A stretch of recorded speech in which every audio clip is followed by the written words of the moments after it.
aku Titin Mariana.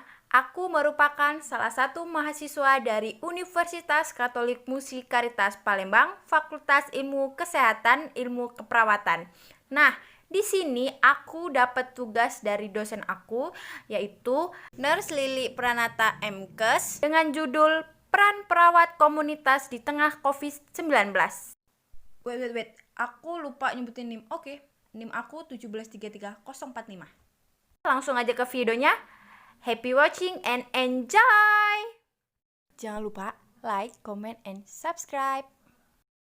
Oke, langsung aja ke pembahasan pertama, yaitu tentang apa sih itu coronavirus gitu kan. Apa sih gitu.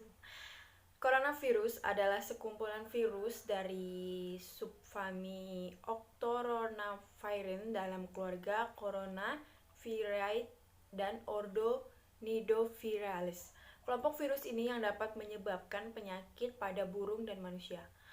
Pada manusia, coronavirus ini menyebabkan infeksi saluran pernapasan yang umumnya ringan, seperti pilek, meskipun beberapa bentuk penyakit seperti SARS, MERS, dan COVID ini sifatnya lebih mematikan.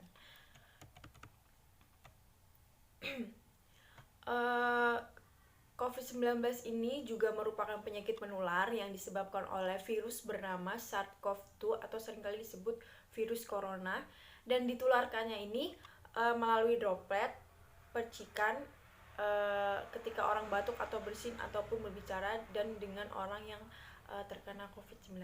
Nah, adapun etiologi dari virus corona ini, yang pertama dalam diagnosis awal dari rencana keperawatan, penyakit virus corona disusun dari permintaan Cina itu dideskripsikan etiologi COVID-19 didasarkan pada pemahaman sifat fisiokimia dari penemuan virus corona sebelumnya dari penelitian lanjutan. Tersebut menambahkan coronavirus ini tidak dapat dinonaktifkan secara efektif oleh klorosidin, juga kemudian tidak dapat dinonaktifkan secara efektif oleh dilamedisi keempat tersebut. Nah, bentuknya bulat dan sering berbentuk plemoid dan berdiameter 60-140 mm. Virus tersebut dapat ditemukan dalam sel epiteliem pernafasan manusia selama 96 jam. Sementara itu membutuhkan sekitar waktu 6 hari untuk si virus ini mengisolasi dan membiarkan viro E6-nya di jaringan sel HUH7, serta coronavirus ini sensitif sekali terhadap sinar ultraviolet. Maka kita kan sering banget tuh kan disuruh untuk berjemur karena memang untuk membangkitkan sel imun di dalam tubuh kita. Nah, adapun manifestasinya dari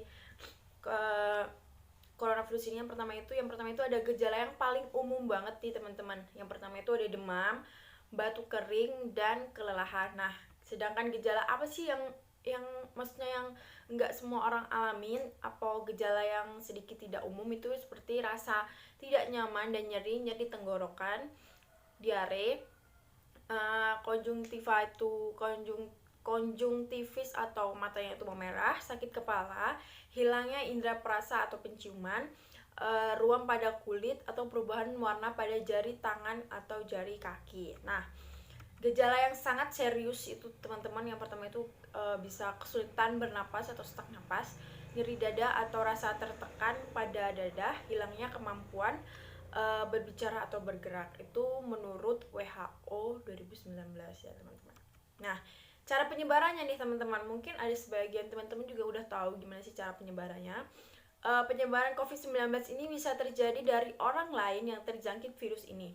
COVID-19 ini menyebar dari orang ke orang melalui percikan dari hidung atau mulut yang keluar saat orang yang terjangkit virus ini batuk atau mengeluarkan napas. Nah, percikan-percikan ini kemudian jatuh ke benda-benda dan permukaan di sekitar kita gitu ya teman-teman. Nah, orang yang menyentuh benda tersebut yang terkena percikan tadi atau permukaan lalu mereka itu menyentuh permukaan seperti mata, hidung, dan mulut. Nah, itu dapat terjangkit COVID-19 tuh teman-teman. Nah, jadi virusnya tuh nyebarnya lewat situ. Nah, hal-hal yang bisa kita lakuin untuk pencegahannya itu yang pertama itu yang tentunya bersihkan tangan Anda secara rutin, gunakan sabun dan air atau cairan pembersih tangan berbahan alkohol. Yang kedua, selalu jaga jarak nih teman-teman, yang aman dengan orang yang batuk atau bersin. Jangan sentuh mata, hidung, dan mulut Anda saat tangan dalam keadaan kotor atau belum mencuci. Jadi kalau teman-teman ini habis keluar dari mana gitu, jangan langsung menyentuh mata atau hidung atau mulut ya teman-teman, karena itu bisa kemungkinan untuk kena droplet dari virus ini tuh bisa lebih besar gitu ya teman-teman. Yang selanjutnya itu saat Anda batuk atau bersin, sebaiknya menutup mulut dan hidung dengan lengan atau tisu. Tetaplah di rumah jika Anda merasa tidak enak badan. Jika Anda demam, batuk, atau kesulitan bernapas, segera cari bantuan medis atau hubungi terlebih dahulu. Ikuti arahan otoritas kesehatan lokal Anda, membersihkan dan mensterilkan permukaan benda yang sering digunakan. Kenakan masker dan segera berobat ke fasilitas kesehatan ketika mengalami gejala penyakit saluran napas.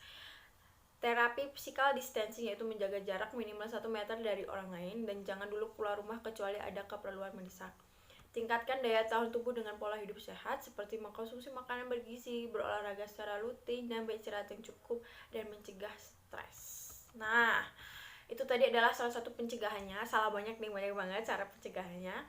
Itu juga dari WHO. Nah, penata rasanya sendiri nih, tidak ada perawatan khusus ya teman-teman yang bisa kita lakukan untuk mengatasi terlebih dahulu virus corona ini sebelum dibawa ke rumah sakit. Nah, ada beberapa upaya yang bisa dilakukan untuk meredakan gejala infeksi virus corona ini. Yang pertama itu merujuk penderita COVID-19 yang berat untuk menjalani perawatan dan karantina di rumah sakit rujukan. Memberikan obat pereda demam, nyeri, dan batuk yang aman dan sesuai kondisi penderita. Namun juga memberikan aspirin pada anak-anak. Selain itu jangan berikan obat batuk pada anak di bawah 4 tahun. Nah, jadi itu nggak boleh ya teman-teman. Menganjurkan penderita COVID-19 ini untuk melakukan isolasi mandiri dan istirahat yang cukup. Menganjurkan penderita COVID-19 ini untuk banyak minum air putih dan menjaga kadar cairan tubuh. Gunakan pelembab ruangan atau mandi air panas untuk meredakan sakit tenggorokan dan batuk. Perbanyak istirahat tentunya, banyak asupan cairan tubuh. Jika merasa khawatir dengan gejala yang dialami, segeralah menghubungi penyedia pelayanan kesehatan terdekat. Adapun pelaksanaan yang bisa dilakukan tenaga medis yaitu yang pertama isolasi, yang selanjutnya itu serial fototoraks sesuai indikasi, terapi simptomatik, terapi cairan, ventilator mekanik bila pernapasannya ia gagal. Bila ada disertai infeksi bakteri dapat diberikan antibiotik. Nah, itu tadi adalah penata laksanaan dari orang yang sudah terjangkit virus corona ataupun yang belum, itu bisa seperti itu teman-teman. Nah, adapun komplikasinya nih teman-teman, yang pertama itu adalah pneumonia. Pneumonia ini menyebabkan kantung udara yang ada di paru-paru meradang dan membuat Anda sulit untuk bernapas. Nah, yang selanjutnya adalah gagal nafas akut. Ada acute respiratory syndrome atau ARDS, kerusakan hati, kerusakan jantung, gagal ginjal akut, dan kematian. Nah, selanjutnya adalah peran perawat komunitas nih teman-teman di tengah COVID-19. Apa sih itu perawatan komunitas dulu ya teman-teman? Aku mau bahas tentang keperawatan komunitas terlebih dahulu. Keperawatan komunitas sebagai suatu bidang keperawatan yang merupakan perpaduan antara keperawatan masyarakat atau public health dengan dukungan peran serta masyarakat secara aktif serta mengutamakan pelayanan promotif dan preventif secara menyeluruh dan terpadu yang ditujukan pada individu, keluarga, kelompok, serta masyarakat sebagai kesatuan utuh melalui proses keperawatan atau nursing process untuk meningkatkan fungsi kehidupan manusia secara optimal sehingga mampu mandiri dalam upaya kesehatan. Nah, ruang lingkup keperawatan komunitas itu yaitu pertama adalah upaya promotion nih teman-teman untuk meningkatkan kesehatan individu, keluarga, kelompok, dan masyarakat dengan jalan yang pertama itu adalah penyuluhan kesehatan masyarakat, peningkatan gizi, pemeliharaan kesehatan perorangan, pemeliharaan kesehatan lingkungan, olahraga secara teratur, rekreasi, dan pendidikan seks. Nah, upaya preventifnya nih teman-teman untuk mencegah terjadinya penyakit dan gangguan kesehatan terhadap individu, keluarga, kelompok, dan masyarakat melalui kegiatan imunisasi bayi dan balita, pemeriksaan kesehatan secara berkala melalui posyandu atau puskesmas maupun kunjungan rumah. Nah, pemberian vitamin A, yodium melalui posyandu, puskesmas, dan kunjungan rumah. Nah, peran perawat komunitas di tengah pandemi yang benar-benar bikin semua orang ini takut diperlukan karena virus ini sangat berbahaya dan sampai saat ini belum ada vaksinnya nih teman-teman untuk menangani virus ini. Nah, edukasi atau yang bisa kita lakuin sebagai perawat komunitas yang pertama adalah edukasi merupakan hal yang harus dilakukan untuk mencegah penyebaran virus COVID-19 ini. Salah satunya edukasi yang bisa dilakukan adalah perawat komunitas, yaitu tentang pencegahan COVID. Langkah preventif juga yang perlu dilakukan guna memutus penyebaran COVID dengan cara memulai dengan sosialisasi sosial dan physical distancing, menerapkan pola hidup bersih dan sehat, lalu cuci tangan pakai sabun, dan jangan lupa yang paling penting adalah menggunakan masker. Nah, pemerintah Indonesia menyarankan setiap individu menerapkan social distancing guna mengatasi pandemi COVID-19 ini nih teman-teman. Social distancing atau yang kini disebut dengan physical distancing dilakukan dengan tidak pergi ke tempat-tempat ramai seperti pusat perbelanjaan, pasar, konser, bioskop, kantor, atau sekolah. Nah, hal ini dilakukan agar bisa menekan penularan virus corona. Nah, social distancing dikombinasikan dengan upaya meningkatkan daya tahan tubuh secara menjaga kebersihan diri perlu dilakukan. Nah, selain itu juga teman-teman, social distancing ini membantu mengurangi beban pada sistem layanan kesehatan. Ketika menerapkan social distancing, seseorang tidak diperkenankan untuk berjabat tangan serta menjaga jarak setidaknya 1 meter saat berinteraksi dengan orang lain, terutama dengan orang yang sedang sakit atau beresiko menderita COVID-19. Nah, mungkin cuman segitu aja yang bisa aku jelasin atau aku sharing ke teman-teman tentang COVID-19 ini dan peran perawat komunitas menghadapi pandemi COVID-19. Oke, jadi itu adalah video pertama aku yang berjudul Peran Perawat Komunitas di Tengah COVID-19.